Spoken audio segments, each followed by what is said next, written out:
बहुत से ऐसे लोग होते हैं जो पुअर सर्कुलेशन की वजह से सफ़र होते हैं और बहुत सारे कंडीशंस उनमें होती है, बट उनको पता ही नहीं होता कि ये सारी चीज़ें पुअर सर्कुलेशन की वजह से हो रही है। जैसे कि varicose vein, coldness of the extremities, swelling of the extremities mainly lower limbs, then कभी कभी मेमोरी लॉस होता है। तो ये जो सारी कंडीशन है, changes in the skin colour, तो ये सारी कंडीशंस जो है वो पुअर सर्कुलेशन की वजह से होती है। बट हम में से बहुत सारे लोगों को नहीं पता है कि ये सारी चीज़ें क्यों होती है। सो आज मैं पुअर सर्कुलेशन से रिलेटेड ऐसे ही चीज़ों को आपके साथ शेयर करूँगी। So stay connected.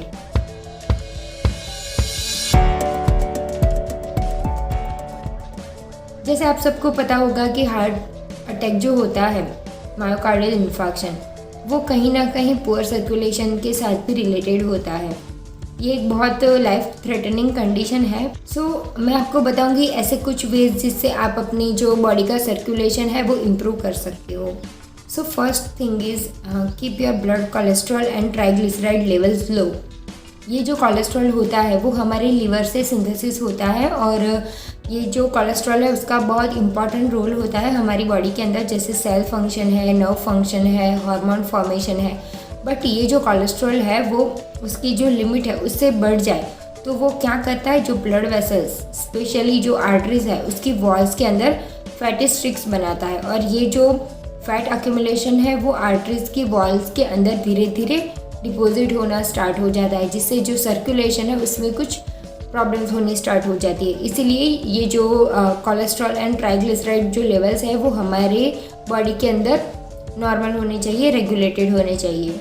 सो कोलेस्ट्रॉल को कंट्रोल में रखने के लिए आप हेल्दी डाइट ले सकते हो और एक्सरसाइज कर सकते हो। तो ये सारी चीज़ों से आपका जो कोलेस्ट्रॉल लेवल है वो बैलेंस में रहेगा। Second thing is keep your blood sugar level stable.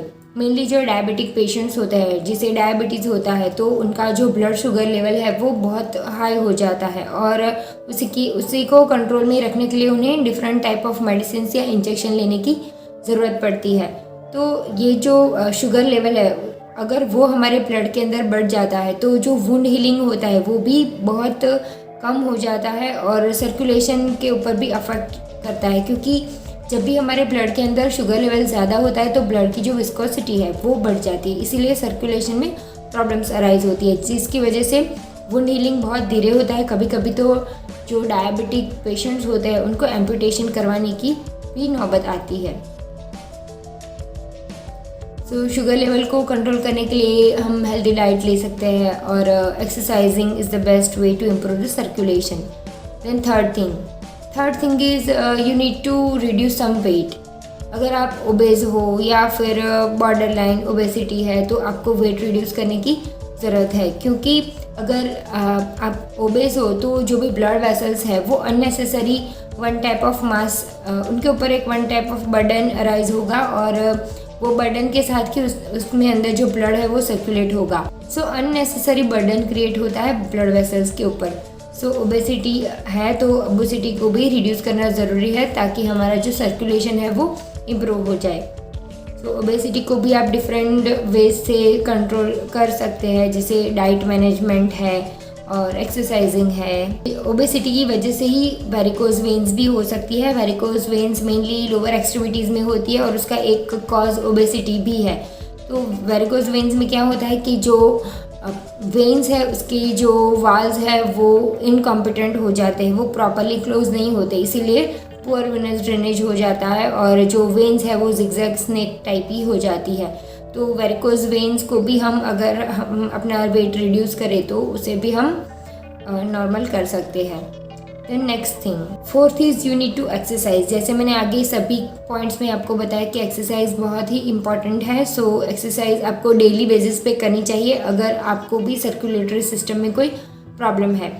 Circulatory system loves exercising, so it is the best way to improve the circulation. और अगर आप एक्सरसाइज डेली बेसिस पे करते हो तो आपका जो हार्ट है वो भी प्रॉपर अच्छे से पंपिंग करेगा और जो कार्डियक मसल्स है उसकी फ्लेक्सिबिलिटी भी एंड इलास्टिसिटी भी मेंटेन रह पाएगी। Then last thing, make sure that your thyroid is functioning properly. अगर आपको थायराइड से रिलेटेड प्रॉब्लम है, कुछ हाइपोथायरॉयडिज्म या हाइपरथायरॉयडिज्म है, तो आपको उसका भी लेवल जो है वो मेंटेन रखना पड़ेगा। क्योंकि ये जो थायराइड हार्मोन है, भले ही थायराइड ग्लैंड बहुत छोटी है, लेकिन उसका जो थायराइड हार्मोन का जो फंक्शन है वो क्या है, वो जो ब्लड वेसल्स है उसे एक्टिवेट करता है। कहीं ना कहीं वो भी सर्कुलेशन के लिए जिम्मेदार होता है। तो अगर थायराइड हार्मोन्स में कुछ फ्लक्चुएशंस है तो आपको वो भी मैनेज करनी चाहिए, ताकि आपको पुअर सर्कुलेशन जैसी प्रॉब्लम्स ना हो। So this are the certain ways to improve your circulation. And अगर आपको मेरा ये वीडियो अच्छा लगा हो तो प्लीज़ इसे लाइक कीजिए। एंड मैं हूँ Deepti, thank you so much for watching my video.